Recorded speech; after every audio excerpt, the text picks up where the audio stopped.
చాలామందికి పెళ్ళిళ్ళైన రెండో రోజుకే డివోర్స్, వారానికి డివోర్స్, కొంతమంది 3 నెలలకి డివోర్స్, కొంతమంది 20 రోజులే కాపురం చేశానండి, తర్వాత ఇద్దరికి పడలేదు వద్దనుకున్నాము అంటారు. ఏంటి పిచ్చా ఇంకేమన్నా? ఎందుకు చేస్తారు అలాగా అని అంటే వాళ్ళ కొవ్వెక్కి చేయలేదు, అక్కడ జాతకాలు కలవక. వాళ్ళిద్దరిలో ఏ ఒక్కరికి జాతకం సెట్ అవ్వకపోయినా ఇద్దరు నిలబడలేరు, ఫ్యామిలీగా ముందుకు పోలేరు. చాలామంది అయ్యవార్లు ఏం చేస్తారు, పొంతనలు 36కి 40 ఉన్నాయి, 50 ఉన్నాయి, 60 ఉన్నాయని పొంతనలు చెప్తారు.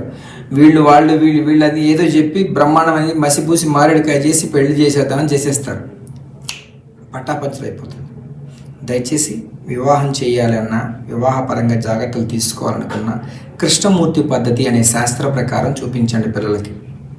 మీరైనా చూసుకోండి, మీ పేరులో సంఖ్యాదోషం లేకుండా చూసుకోండి, వాస్తు ఎలా ఉండాలో తెలుసుకోండి, అసలు మీరు ఏం చేస్తే మీ ఫ్యామిలీ లైఫ్ నిలబడుతుందో తెలుసుకోండి. శాస్త్రం చూపిస్తుంది మీకు దారి, మనుషులు కాదు. తెలుసుకోండి.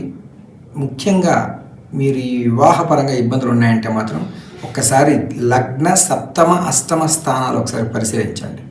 వాటికి సంబంధించిన జాగ్రత్తలు తీసుకోండి. వాటన్నిటికన్నా ముందు మీకు కుటుంబంలో ఒక అనిశ్చితి ఏర్పడింది లేదా వివాహపరంగా సమస్యలు వస్తున్నాయి అనే ఒక ఆలోచన ఉంటే తులసి కవచాన్ని ఒకటి చదవండి రోజు. తప్పకుండా మార్పులు ఖచ్చితంగా